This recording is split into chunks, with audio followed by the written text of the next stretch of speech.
말미암아 실족하지 아니하는 자는 복이 있도다 하시니라. 아멘. 세상에 살았던 그리고 살고 있는 모든 사람들의 공통점이 있습니다. 그 중에 하나는 병을 한 번 이상 다 겪었다라는 것이에요. 병이 없이 살 수만 있다면 가장 좋겠죠. 그러나 아무도 그렇게 살 수 있는 사람은 없습니다. 병은 우리에게 어떤 것일까요? 많은 사람들이 생각하는 것처럼 나쁘기만 한 것일까요? 사실 병을 통해서 우리가 많은 것들을 생각하고 깨닫고 또 배우고 그렇게 살고 있다는 것도 생각을 하게 됩니다.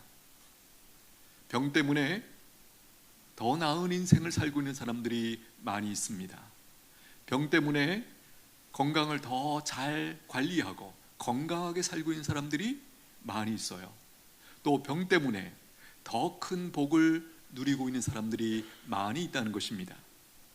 우리 주변에 보면 젊었을 때 꽤 큰 병을 발견합니다. 그리고 그 병 때문에 이 건강 관리에 대한 개념을 배우고 그 이후에 건강을 잘 관리해서 더 건강하게 그렇게 살고 있는 분들이 있다는 것 주변에 알고 계시죠? 또 보면 재미있는 기사를 제가 본 적이 있습니다. 이분이 여성분인데 65세 이상이었던 걸로 제가 기억합니다. 허리가 아프셔서 그 허리 치료를 위해서 헬스를 하라고 권유를 받았어요. 이분이 헬스를 이제 허리 아픈 거 좀 이렇게 좀 뭔가 정리를 하기 위해서 헬스를 다니다가 그 허리를 치유받고 더 나가요. 그 헬스하는 그 재미가 있어서 나중에는 몸짱까지 되고 버디빌더 그 대회까지 나가는, 멋지지 않습니까? 또 성경에 보면 병 때문에 예수님 앞에 많은 사람들이 나오죠. 어떻게 되었습니까? 예수님께 그 병을 치유받고 거기서 끝난 게 아니에요. 바로 그 치유 과정 속에서 예수님이 누구신지를 발견하고 그분을 믿고 구원을 받는 그런 역사가 일어났다는 것이에요. 우리가 흔히 주변에서 이런 얘기를 합니다. 그 사건이 아니었다면, 그 병이 아니었다면 과연 저런 사람이 예수님을 믿게 되었을까? 그렇죠? 우리에게 큰 고난, 특별히 지금 우리가 주목하고 있는 이 병이 생겼기 때문에, 세상에서 희망이 없기 때문에 마지막으로 하나님을 찾고 하나님의 은혜를 힘입고 다시 인생이 새롭게 펼쳐지는 그 은혜의 역사가 있더라는 것이에요. 오늘 함께 말씀을 살피면서 이 병을 다르게 보는 눈을 열어주시기를 축복합니다. 오늘 본문은 세례 요한의 질문에 대해서 답을 주시는 예수님의 모습을 우리에게 보도해주고 있는데요. 세례 요한이 누구죠? 놀랍게도 이 세상에서 예수님 때문에 그의 인생을 살았던 그런 인생이죠. 그야말로 예수님 오시기 6개월 전에 먼저 이 세상에 태어났고 예수님의 사역을 예비하는, 예수님의 길을 예비하는, 준비하는 그런 사명을 띠고 이 땅에 태어났던 사람이에요. 예수님은 그야말로 구약 창세기부터 이 세상에 구원자를 보내주실 것을 약속하셨고 드디어 2000년 전에 그분이 오셔서 우리를 구원해 주셨죠. 이 정도는 알지라도 세례 요한은 그 태어나기 1, 2년 정도 전에 예언되었던 세례 요한이라는 그 아이가 태어날 것이고 그가 어떠한 인물을 가지고 이 세상에서 살게 될 것인지 그렇게 성경에서 예언을 하고 드디어 태어나서 그 역할을 하다가 감당했던 그 사람이 세례 요한이에요. 그러니까 예수님과는 아주 밀접한, 한마디로 평가하면 예수님 때문에 이 세상에 살았던 사람이다, 그렇게 평가해도 틀리지 않을 거예요. 그런데 이 사람이 어느 날 질문을 갖게 됩니다. 오늘 19절이에요. 한번 보십시오. 요한이 그 제자 중 둘을 불러 주께 보내어 이르되 오실 그이가 당신이 오니까 우리가 다른 일을 기다리오리까 하라 하매. 제자 둘을 불러서 보냈다. 의미가 있죠? 중요한 일이라는 거예요. 한 사람이 아니고 두 사람을 보냈다는 것은 우리가 성경에서 알듯이 증인을 얘기할 때 두 사람 이상이어야 된다라는 그 사실 때문에 이 둘을 보내면서 이제 질문을 던지고 있는 것이죠. 주께 보내어, 예수님께 보내어 이르되 오실 그이가 당신입니까? 이 질문을 하고 있다. 누가? 세례 요한이라는 이 예수님과 밀접한 이 사람이 이런 질문을 하고 있다? 이게 무슨 뜻일까요? 세례 요한이 나름 기대했던 메시아상, 그리스도상, 구원의 상이 있었습니다. 그런데 그가 옆에서 가만히 지켜보니까 예수님이 왠지 거기에 못 미치는 것 같아서 지금 이 질문을 하고 있는 거예요. 오시겠다고 한 오실 그이가 당신입니까? 구약에서부터 약속하셨던 하나님이 구원자를 보내주시겠다고 했던 그분이 당신이 맞습니까? 이 질문을 지금 하고 있다는 거예요. 여러분, 여기서 우리가 한 가지 생각하게 되는 것은 세례 요한이 나름대로 가지고 있던 기준, 메시아는 이런 분이어야 돼, 이 나름대로의 기준이 오히려 세례 요한으로 하여금 예수님을 온전히 섬기는 데 실패하도록 방해하는 장애물이 되고 있다는 것 여러분 발견하십니까? 우리도 교회를 나올 때 성경에 대해서, 교회에 대해서, 예수님에 대해서, 하나님에 대해서 나름대로의 기대치가 있죠. 그러나 여러분, 그거 내려놓으셔야 돼요. 우리의 출발은 성경을 배워가면서 성경을 통해서 그분이 누구신지에 대해서, 교회가 어떤 곳인지에 대해서 그렇게 우리가 접근을 해야 바르게 우리가 자리를 잡을 수 있지, 내가 어떤 편견을 가지고 선입견을 가지고 그렇게 접근하면 이 세례 요한과 같은 실수를 범할 수 있다는 것이에요. 방금 이런 표현을 했습니다. 메시아, 그리스도, 구원자, 다 같은 뜻인 거 알고 계시죠? 메시아는 히브리어로 구원자를 의미하고, 그리스도는 헬라어로 같은 뜻, 구원자를 의미합니다. 우리말로는 그야말로 구원자, 그렇죠? 구세주라는 표현을 씁니다. 영어로는요, 세이비어 혹은 리디머, 이런 표현을 써서 바로 예수님, 이 구원자를 그렇게 표현합니다. 20절 한번 보십시오. 20절. 그들이 예수께 나아가 이르되 세례 요한이 우리를 보내어 당신께 여쭈어 보라고 하기를 오실 그이가 당신이오니까 우리가 다른 이를 기다리오리까 하더이다 하니. 21절. 마침 그때에 예수께서 질병과 고통과 및 악귀 들린 자를 많이 고치시며 또 맹인들을 보게 하신지라. 여기 보십시오. 여기서 예수님은 어떤 분이십니까? 이 세상에 살고 있는 모든 사람들이 가지고 있는 모든 종류의 병을 고쳐주시는 분이시다, 분명히 우리가 알 수 있습니다. 22절 보십시오. 예수께서 대답하여 이르시되 너희가 가서 보고 들은 것을, 보고 들은 건 뭐죠? 21절 내용이죠. 예수님께서 이러이러한 병들을 고치시고 이 내용을 요한에게 알리되 맹인이 보며 못 걷는 사람이 걸으며 나병 환자가 깨끗함을 받으며 귀먹은 사람이 들으며 죽은 자가 살아나며 가난한 자에게 복음이 전파된다 하라. 이런 내용들을 예수님이 지금 하고 계신다, 그것을 전해라. 이 속 내용이 뭐예요? 오실 그이가 바로 나다, 내가 맞다, 그 대답을 지금 이렇게 하고 계십니다. 예수님이 여기서 끝나지 않고 한마디를 더 하세요. 23절 보십시오. 누구든지 나로 말미암아 실족하지 아니하는 자는 복이 있도다 하시니라. 나로 말미암아 실족하지 아니하는 자, 지금 직접적으로 누구를 얘기하고 있죠? 세례 요한에게 전하라는 거죠. 세례 요한, 네가 지금 나름대로 메시아에 대한 생각을 가지고 그렇게 나에 대해서 지금 의심을 하고 있는데 근본적으로 내가 누구인지를 나는 사역을 통해서, 내 삶을 통해서 지금 보여주고 있다. 네가 중심을 잘 잡고 믿음을 잘 지켜내기를 바란다. 이런 메시지가 이 표현 속에 있죠. 세례 요한에게 뿐만이 아니죠. 오늘 이 자리에 계신 우리 모두에게도 이 말씀을 지금 하고 계시는 거예요. 나로 말미암아 실족하지 아니하는 자는 복이 있도다. 저는 이런 분들을 봤습니다. 교회에 처음 나올 때 그분들이 나름대로의 목적을 가지고 오십니다. 예를 들면 병에 걸려서 이 병을 치유받기 위해서 나오시는 분, 혹은 삶에 큰 문제가 생겨서 그 문제를 어디에서도 어떻게 해결할 수 있는 길이 없어서 하나님이 계신다고 하는데, 그래서 교회를 나오고 그렇게 교회를 나오는 분들이 많이 있으시죠. 사실 우리 중에 대부분의 분들이 이런 어려움 때문에 교회를 찾고 예수님을 만나게 되는 그런 역사가 있었다는 것도 우리가 인정할 수밖에 없습니다. 그런데 안타까운 것이 무엇입니까? 그런 목적, 병치료나 문제 해결을 위해서 하나님 앞에 나왔는데, 교회를 나왔는데 하나님이 안 들어주시는 것 같아요. 그래서 그들이 어떻게 반응합니까? 교회를 나오지 않습니다. 더 근본적으로는 하나님을 떠난다라는 거예요. 어떻게 된 것입니까? 예수님 때문에 실족한 사람들이죠. 또 그 반대의 사람들도 봤습니다. 그런 목적을 가지고 나왔는데 하나님이 들어주셨어요. 고쳐주셨어요. 그 문제를 해결해 주셨어요.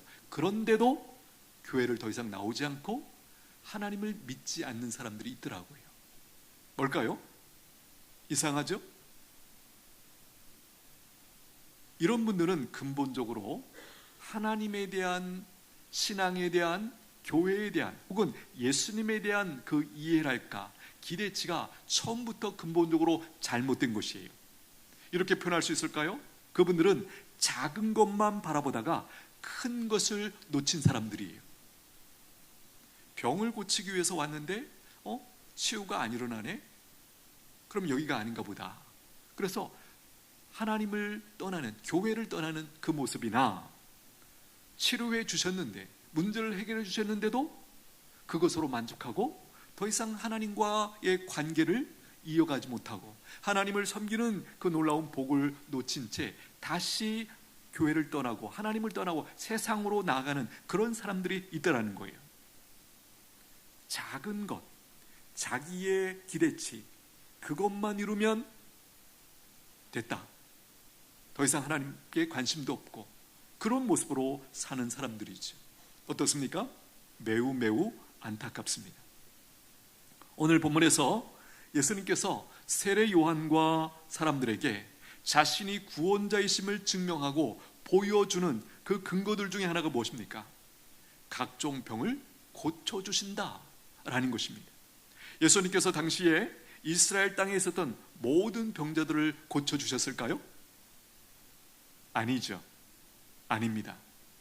어떤 식으로든지 예수님을 만났던 사람들을 고쳐주셨습니다. 그러면 여기서 우리가 이런 질문을 하게 됩니다. 왜 예수님께서 그 당시 이스라엘 땅에 살고 있던 그 병자들을 왜 다 고쳐주시지 않으셨을까?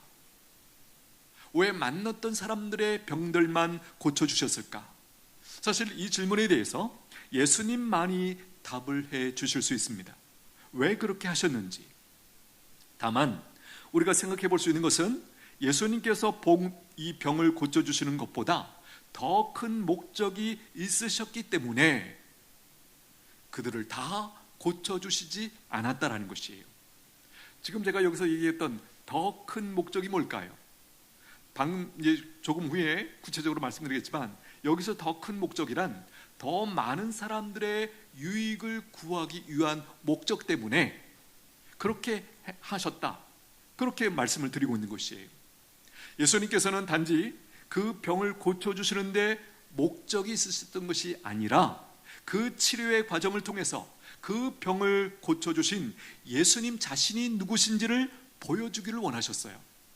그리고 예수님이 구약에서 약속하셨던 그 메시아, 그 구원자, 그 그리스도임을 그들이 깨닫고 믿고 구원받기를 예수님이 간절히 원하셨다라는 것이에요. 방금 말씀드리고 있는 이것, 그 구원, 그것이 더 큰 목적이었다라는 것입니다. 또 이렇게 치료해 주신 사람들을 성경에 기록하셔서 성경을 읽는 사람들이 오늘 우리와 같은 사람들이죠.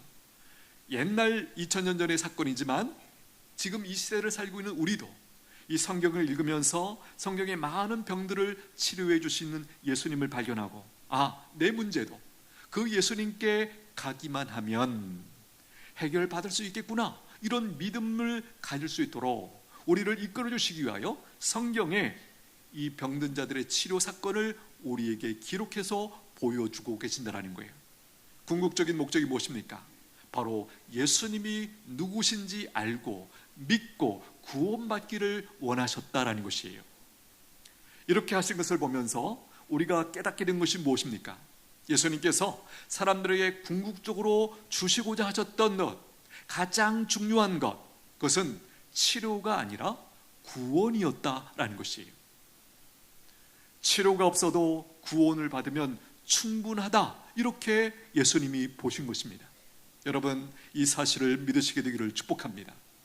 치료해 주시면 우리가 감사하죠. 그러나 치료해 주시지 않더라도, 치료가 없어도 구원이라는 것을 받으면 충분하다, 이렇게 보셨다는 것이에요. 생각해 보십시오. 이 땅에서의 치료는, 예수님께서 해주신 치료는 일시적인 것이었어요. 예수님께 치료받은 사람들이 그 이후에 병에 안 걸렸을까요? 죽지 않았을까요? 아닙니다. 우리가 잘 아는 것처럼 죽었던 나사로를 살려주셨죠. 그리고 그가 죽지 않았나요? 병들지 않았나요? 아니에요. 병들고 나중에는 얼마 후에 살다가 그가 죽었습니다. 이 부분을 잘 기억하셔야 돼요. 왜 예수님은 구원을 가장 중요하게 생각하시고 사람들을 구원하시려고 그렇게 하셨을까요? 그 이유 중에 하나는요, 구원 안에, 즉 천국에서만 완전한 치료가 있기 때문이에요. 구원 안에서만, 즉 천국에서만 완전한 치료가 가능하기 때문이에요. 이런 그림을 한번 생각해 보십시오. 어떤 사고가 났습니다. 현장에서 사람들이 임시 어떤 처방만 하고 있다고 생각해 보세요. 어때요? 그러면 안 되죠. 임시 처방하는 거 잘하는 것이 맞습니다. 그러나 어떻게 되죠? 빨리 후송해서 큰 병원에 가서 수술을 하든지 근본적인 치료를 받도록 해야 이게 제대로 우리가 처리를 하는 거예요. 예수님이 이 땅에 오셔서 병을 고쳐주신 사건은 일종의 뭡니까? 임시 치료라고 말씀드렸습니다. 일시적인 치료예요. 완전한 치료가 아니에요. 완전한 치료는 어디서 가능합니까? 현장이 아니라 병원에 후송되어서 모든 것들을 갖춘 곳에서 의사들이 달려들어서 그 수술을 한다든지 치료, 거기에서 우리가 가장 큰 기대가 거기에 있는 것이죠. 예수님의 관점에서도 이런 거예요. 이 땅에서 치료받는 것 의미가 있습니다. 당연히 귀한 것이고 복된 것이고 감사한 것이 맞습니다. 그러나 예수님의 관심은 이 땅에서의 치료가 아니고 그 사람을 향한 완전한 치료를 주시기 위하여 이 구원이라는 선물이 그 사람에게 이르도록 하기 위해서 애쓰셨다, 그 부분입니다. 만약에 치료해 주시는 것이 가장 중요하다고 예수님이 보셨다면 예수님이 어떻게 이 땅에서 사셨을까요? 그분은 가르침을 베푸시거나 기적을 행하시거나 제자 양육을 하지 않으시고 병자들을 계속해서 치료해 주시기 위해서 이스라엘 땅을 두루두루 다니면서 계속 환자들을 고쳐주셨을 거예요. 그러나 우리가 알고 있는 것처럼 예수님께서는 그렇게 하지 않으셨습니다. 여기서 우리가 배우는 것이 무엇입니까? 우리도 병에 주목할 것이 아니라 더 귀한 가치, 더 귀한 의미를 붙들고 살 줄 알아야 된다는 것이에요. 그게 뭡니까? 더 귀한 가치, 하나님이 나를 위해서 더 중요하게 생각하시는 것, 바로 구원을 붙들어야 된다는 것이에요. 여러분, 오해하지 마십시오. 내가 구원을 쟁취해야 된다, 그 얘기하는 것이 아니에요. 주신 구원을 주목하고 기뻐하고 누려야 한다는 것이에요. 이것을 누려야 어떤 병 가운데 있어도, 어떤 고난 가운데 있어도 우리가 마음이 무너지지 않고 담대하게 그 문제와 싸우고 결국은 승리할 수 있다는 것이에요. 승리의 근거가 어디 있습니까? 우리에게 있습니까? 나의 노력에 있습니까? 아니에요. 근본적으로 예수님을 믿음으로 우리에게 허락하시는 그 구원 안에 그 문제의 해결도, 그 병의 치료도 궁극적으로는 거기 있다라는 것이에요. 어떤 사람들은 말할 수 있습니다. 병이 들었는데 다른 게 무슨 소용이 있노? 이런 반응은 안 믿는 사람들의 반응이에요. 우리가 이 부분은 굉장히 상식적으로 여기죠. 우리가 흔히 그런 얘기를 듣습니다. 건강을 잃으면 다 잃는다. 상당히 맞는 말이에요. 그러나 예수 믿는 사람들에게 있어서만큼은 딱 맞는 말은 아니에요. 우리는 건강을 잃어도 더 중요한 가치, 구원이 있기 때문에 건강에 대해서 그렇게 우리가 마음을 빼앗기지 않을 수 있는 것이에요. 이 부분을 여러분 놓치지 않게 되기를 축복합니다. 세상에서 통용되는 말이죠. 건강을 잃으면 다 잃는다. 적어도 예수 믿는 사람들에게는 그 말은 조금만 맞는 말이에요. 마태복음 18장 말씀 한번 띄워주십시오. 같이 읽겠습니다. 시작. 만일 내 손이나 내 발이 너를 범죄하게 하거든 찍어내버리라. 장애인이나 다리 저는 자로 영생에 들어가는 것이 두 손과 두 발을 가지고 영원한 불에 던져지는 것보다 나으니라. 만일 내 눈이 너를 범죄하게 하거든 빼어내버리라. 한 눈으로 영생에 들어가는 것이 두 눈을 가지고 지옥불에 던져지는 것보다 나으니라. 잘 보십시오. 이 표현을 액면 그대로 우리가 이해하면 손을 찍어내버리래요. 눈을 빼버리래요. 다르게 말하면 스스로 장애인이 되어라, 스스로 병이 나게 하라, 장애인이 되어라, 이렇게 이 표현을 우리가 이해할 수 있죠. 단순히 이것만 보면 오해할 수 있습니다. 중요한 것인 것이죠. 왜, 무엇을 위해서 이렇게 하라고 지금 말씀하시죠? 한마디로 말하면 더 큰 유익과 목적을 위해서 그렇게 하라. 그 내용이 뭐예요? 지옥 가지 않게 하기 위해서, 천국 가게 하기 위해서. 그렇죠? 병보다 더 중요한 것은 구원이다, 천국이다, 이것을 강조하고 있죠. 이해되시죠? 자, 눈이 범죄했어요. 그래서 눈을 그대로 두고 이 범죄한 사실 때문에 지옥 가는 것보다는 눈을 빼버리고 더 이상 죄와 상관없이 살고 천국에 가는 것이 더 낫지 않느냐. 아멘이십니까? 아멘이십니까? 지금 두 분이 지금 헷갈리시는 것 같아요. 잘 못 따라오시는 것 같아요. 지금 너무나 당연한 말씀이죠. 손을 잘라버리고 지옥 갈 사람이 이 범죄하게 하는 손을 잘라버리고 천국에 가는 것이 낫다. 나은 정도가 아니죠. 100번 1000번 낫죠. 여러분, 이 부분을 잘 보십시오. 예수님의 관심과 목적이 어디에 있는지 여러분 아시겠습니까? 그러므로 우리는 이런 깨달음을 얻게 됩니다. 병이 있더라도 구원이라는 가치를 붙들면 충분하다, 괜찮다.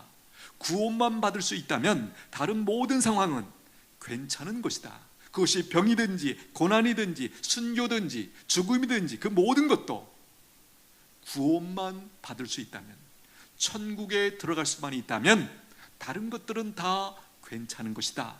이렇게 우리에게 가르치고 있는 거예요. 여러분, 이 사실을 믿으시게 되기를 축복합니다. 이 확신과 믿음을 가지고 어떤 병이 있든지 어떤 고난이 있든지 하나님의 백성들은 자유롭게 담대하게 그렇게 살아갈 수 있는 사람들이에요. 우리가 지금 당면하고 있는 고난 앞에서 혹은 질병 앞에서 주눅들지 않게 되기를 축복합니다. 지금 당장 아픈 거 맞습니다. 그 병 때문에 우리가 이 세상을 떠날 수도 있어요. 그러나 우리에게 주어진 보장이 무엇입니까? 죽음도 이기는 그 부활과 그 천국과 그 구원이 오늘 우리에게 있음을 믿습니다. 이게 예수님의 가르침이에요. 그래서 우리가 흔히 그런 말 하잖아요. 예수 믿는 사람들은 죽음조차도 두려워하지 않는다. 여러분도 그러신가요? 왜 예수 믿는 사람들이 죽음조차도 두려워하지 않는지 아시겠습니까? 맞습니다. 근본적으로 말씀드리면 우리 안에 와 계신 예수님 때문에, 그 예수님 안에 뭐가 있죠? 영원한 생명이 있어요. 죽음은 무엇입니까? 바로 천국에 들어가는 통과 절차다라는 거예요. 이것이 예수님을 믿고 구원받은 백성들이 이해하는 죽음이에요. 이런 맥락에서 예수 믿는 사람들께서 죽음은 세상 사람들이 알고 있는 그 죽음과 완전히 다른 것이죠. 여기까지 오면 우리는 병에 대해서 조금은 다른 관점으로 볼 수 있는 여유가 생깁니다. 병이 가져다주는 안 좋은 것들 설명이 필요 없습니다. 우리는 다 잘 알고 있습니다. 그래서 이 시간만큼은 병이 주는 좋은 것들에 대해서 우리가 한번 주목해 보기를 원합니다. 병이 주는 좋은 것들 무엇이 있을까요? 우리 중에는 어떤 분이 이 질문 자체 때문에 고민하는 분들이 계실 거예요. 병이 주는 좋은 것이 있다고? 예, 있습니다. 한번 들어보십시오. 먼저는 병은 하나님의 확성기입니다. 하나님은 우리를 깨우시기 위해서 병이라는 이 확성기를 사용하실 때가 있다라는 거예요. 평상시에는 어떻게 말씀합니까? 조용하게, 부드럽게 그렇게 말씀하세요. 근데 우리가 못 알아들어요. 깨닫질 못해요. 그래서 계속 그 죽음의 자리로, 멸망의 자리로, 죄의 자리로 계속 나가셨을 때 하나님께서 우리를 깨우셔서 생명의 길로 인도하시기 위하여 이 병이라는 이 확성기를 통해서 우리를 깨우시고 생명의 길로 인도해 주신다는 것이에요. 확실히 우리는 평안할 때보다는 아플 때, 힘들 때 하나님을 의지하게 되죠. 그분의 음성을 듣길 원하고 그분께 우리가 간절히 구하는 그 모습이 있지 않습니까? 이런 맥락에서 병은 하나님의 확성기다라는 거예요. 병은 우리의 분주한 걸음을 멈추게 합니다. 그리고 그 멈춤 속에서 우리는 정직하게, 진지하게 나 자신에 대해서, 내 인생에 대해서 돌아볼 수 있는 기회를 얻게 됩니다. 나는 왜 이렇게 살아왔는가? 나는 무엇에 기대어 살고 있는가? 그렇죠? 나는 어디로 가고 있는가? 무엇을 위해서 살고 있는가? 내가 진짜로 원하는 삶은 무엇인가? 등등 이런 근본적인 질문을 우리가 하면서 우리의 삶의 방향을 재설정하는 그 은혜가 있게 된다는 것이에요. 병을 통해서 우리는 연약함을 배웁니다. 내가 이렇게 연약한 존재였다고? 그동안 너무나 기고만장했구나, 교만했구나, 내 마음대로 살았구나. 이 사실을 병을 얻고 나서야 깨닫게 되는 것이죠. 바로 그 연약함 속에서만 가능한 겸손과 사랑을 배우게 됩니다. 하나님을 모르는 사람들은요, 자신의 연약함을 발견하면 그것 때문에 절망해요, 좌절해요, 희망을 포기합니다. 그러나 하나님의 백성들은 어떻습니까? 나의 연약함 때문에 하나님을 더 찾게 되고 하나님의 도우심과 채우심을 경험하면서 삶을 아름답게 멋지게 승리하면서 살게 되더라는 것이에요. 할렐루야. 고린도후서 12장 말씀 한번 띄워주십시오. 같이 읽겠습니다. 시작. 그러므로 내가 그리스도를 위하여 약한 것들과 능욕과 궁핍과 박해와 곤고를 기뻐하노니 이는 내가 약한 그때에 강함이라. 사도 바울의 고백 아니겠습니까? 사도 바울이 이 고백을 언제 했죠? 사도 바울에게 질병이 있었어요. 하나님의 사병을 받은 자로서 유럽에 선교를 하도록 부르심을 받았는데 이 사도 바울에게 병이 있었어요. 당연히 믿음의 사람 사도 바울이 어떻게 반응했습니까? 이 병을 고쳐달라고 기도했어요. 성경에 표현하면 3번이나 간절히 기도했다. 3번이라는 것은 횟수로 3번이 아니죠. 그야말로 그가 할 수 있는 최선을 다해서 이 문제를 해결받기 위해서 간절히 기도했다라는 거예요. 그런데 하나님이 고쳐주셨나요? 아니에요. 안 고쳐주셨어요. 그리고 놀라운 것을 깨닫게 해주셨죠. 그게 바로 오늘 이 고백이에요. 내가 그리스도를 위하여 약한 것들과 능욕과 궁핍과 박해와 곤고를 기뻐하노니 이는 내가 약한 그때에 강함이라. 성경을 잘 모르면 이게 말이 돼? 약한 그때에 곧 강함이라? 약한데 강하다고? 이게 무슨 얘기죠? 이런 얘기죠. 사도 바울이 지금 병에 걸려서 정말 사역을 감당하기 어려울 만큼 힘든 상태, 몸의 상태가 그래요. 그런데 그 상태에 하나님이 병을 고쳐주시지 않았다, 그렇게 하시면서 깨닫게 하신 게 뭐죠? 네가 건강하면 네 힘으로, 네 지혜로 그것을 감당하려고 할 때 사역은 되지 않아. 그러나 네가 아프고 약해서 하나님 어떻게 해요? 하나님 의지하면서 그렇게 사역을 감당할 때 사역의 열매가 있고 하나님께서 역사할 수 있는 그 기회가 너에게 주어진다. 그런 맥락에서 이 말씀을 주신 거예요. 여러분, 그렇습니다. 하나님의 백성들은 자기의 약함을 자랑하는 사람들이에요. 할렐루야. 세상에서는 말하죠. 자기의 약함을 자랑하면 그것 때문에 우리가 당하게 된다고. 그러나 그리스도 안에서는 다릅니다. 근본적으로 말해서 우리가 약함을 깨달으면 깨달을수록 우리는 어떻게 반응하죠? 하나님 도와주세요. 하나님을 더 의지하면서 하나님의 채우심, 하나님의 도우심, 하나님의 힘을 공급받으면서 놀랍게도 그 일을, 그 사명을 넉넉하게 감당하는 그 승리를 경험한다라는 것이에요.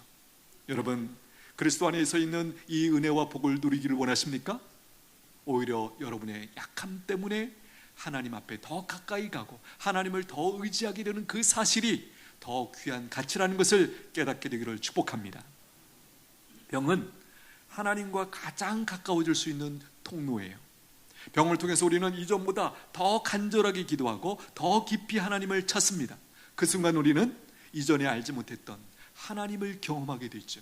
하나님의 은혜를 경험하게 됩니다. 그리고 눈이 열려서 더 가치 있는 것, 그것을 발견하게 됩니다. 구원이라는 것이 무엇인지를 우리가 실감하면서 누리고 기뻐하게 되죠. 병은 우리가 서로에게 얼마나 필요하고 소중한 존재인지를 새삼 깨닫게 만들어줍니다.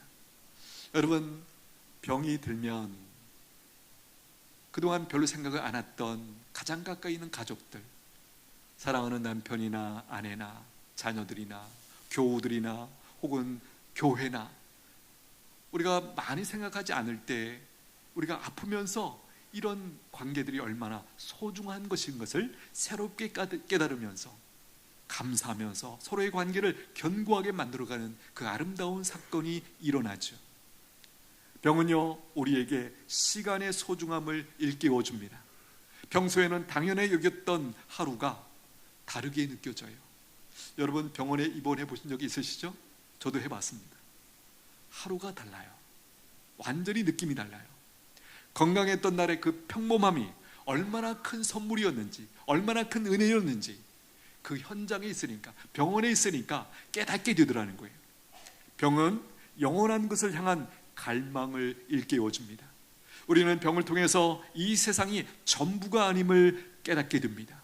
건강이 전부가 아니고, 젊음이 전부가 아니고, 성취가 전부가 아니고, 부가 전부이 아니고, 성공이 전부가 아니라는 사실을 큰 병에 걸려보면 금방 깨닫게 됩니다.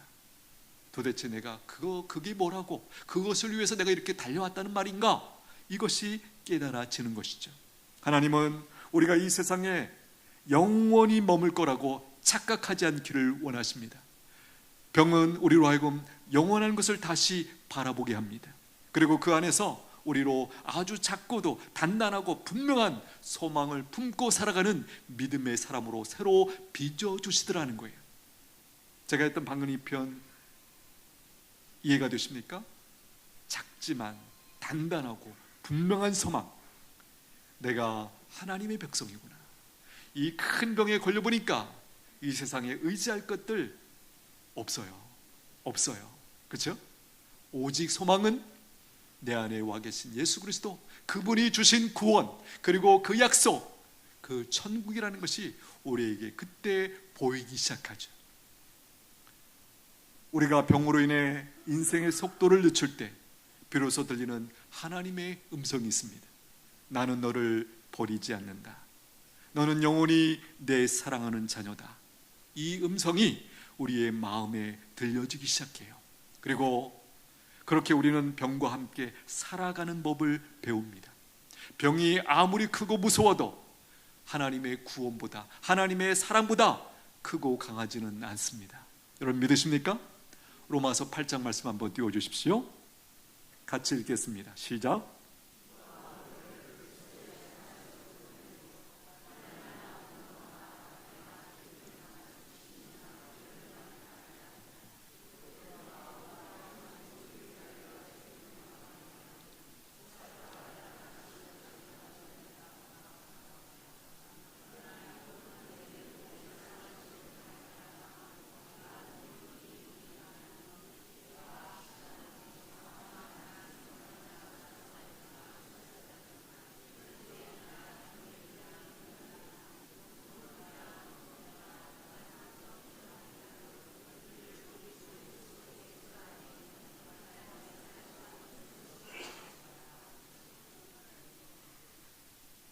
제가 가만히 들어보니까 여러분들이 후반으로 갈수록 여러분들의 마음이, 감정이 막 실려가는 것 같아요. 그 이유를 압니다. 그렇죠? 갈수록 이게 말씀이 끝으로 갈수록 이 말씀이 뭘 얘기하는지 우리가 깨달으니까 우리 마음이 거기에 반응하는 것이죠. 특별히 37절 보시면 이 모든 일에 우리를 사랑하시는 이로 말미암아 우리가 넉넉히 이기느니라. 넉넉히 이기느니라.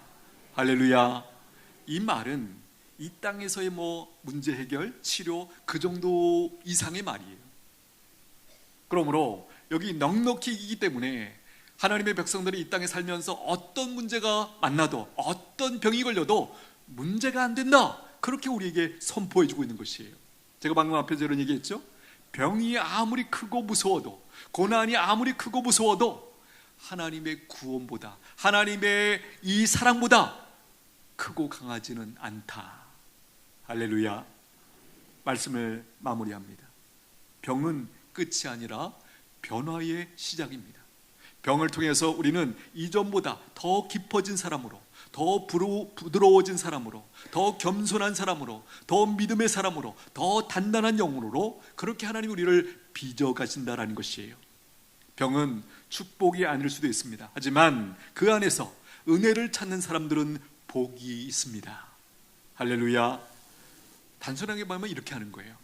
어떻게 복을 누릴 수 있는가? 병 때문에 잃은 것보다 얻은 것을 더 주목하십시오. 할렐루야. 병 때문에 잃은 것이 있습니다. 시간도, 관계도, 일도 등등 여러 가지 우리가 놓치는 것들이 있어요. 그러나 하나님의 백성들은 잃은 것보다 얻은 것, 하나님이 얻게 하시는 것, 거기에 더 주목하면서 살게 됩니다. 할렐루야. 그때 우리가 살아나요. 그 과정 속에서도 우리는 그것이 발견되면 오히려 감사로 반응하죠. 적나라하게 표현하면 이거예요. 하나님, 병들게 해주셔서 감사합니다. 이 표현이 가능해요. 여러분, 이 표현 하실 수 있으십니까? 하시게 되기를 축복합니다. 그냥 액면으로만 말하면 저게 무슨 말이야? 병이 있는데 어떻게 감사해? 그런데 이 과정을 우리가 다 이해하면 내게 덜 중요한 것들을 하나님께서 잃어버리게 하시고, 내려놓게 하시고, 더 궁극적이고 근본적이고 중요한 것, 그것을 우리에게 주시기 때문에 이것이 깨달아지니까 오히려 병 중에서도 감사하고, 고난 중에서도 감사하고, 그야말로 범사에 감사하라, 그 표현이 왜 가능한지를 여기서 우리가 깨닫게 되더라는 것이에요. 여러분 기억하십시오. 병 가운데 있는 나는 혼자가 아닙니다. 그리고 그 고통은 결코 헛되지 않아요. 하나님은 오늘도 나와 함께 하십니다. 할렐루야. 우리와 함께 하십니다. 조금? 영원히 끝까지 우리와 함께 하십니다. 그러므로 우리에게 궁극적인 승리가 있습니다. 지금 눈앞에 있는 질병이나 고난이나 어떤 문제 때문에 주눅들지 마십시오. 자유롭게, 담대하게, 호령하면서 하나님의 백성답게 살아가시게 되기를 축복합니다. 기도하겠습니다. 하나님은 내가 병에 주목하며 압도당하여 주눅들어 살기를 원치 않으십니다. 그 병 때문에 더 가치 있고 소중한 것을 깨닫고 주목하며 살기를 원하십니다. 구원과 하나님의 사랑에 주목하기를 원하십니다. 이렇게 기도하면 좋겠습니다. 하나님 아버지, 제게 있는 병을 통하여 더 소중한 것들, 더 가치 있는 것들을 보게 하시고 깨닫게 하시고 기뻐하며 살게 하시니 감사합니다. 주신 구원과 하나님의 사랑을 깨닫고 감격하며 살게 하여 주옵소서. 우리의 생명을 아버지께서 붙들고 계심을 알고 믿고 담대하게 평안하게 자유롭게 살아가는 저희들 모두가 되게 하여 주시옵소서. 우리 잠시 한번 같이 기도합니다. 하나님 아버지 감사합니다. 살아가면서 병을 만납니다. 고난을 만납니다. 그것 때문에 낙심이 되고 주눅들고 하나님 절망하는 백성들이 많습니다. 우리의 믿음을 새롭게 하여 주옵소서. 우리가 누구인지 발견하게 하여 주옵소서. 하나님이 나를 붙들고 계시고 내가 하나님의 백성이고 그 질병이 나를 무너뜨릴 수 없고 더 크신 하나님의 구원이 내게 있기에 궁극적으로 완전한 치료가 있을 것을 믿고 이 땅에서 당당하게 담대하게 자유롭게 살아가는 주의 백성들 다 될 수 있도록 하나님 은총을 베풀어 주시옵소서. 예수님의 이름으로 기도하옵나이다.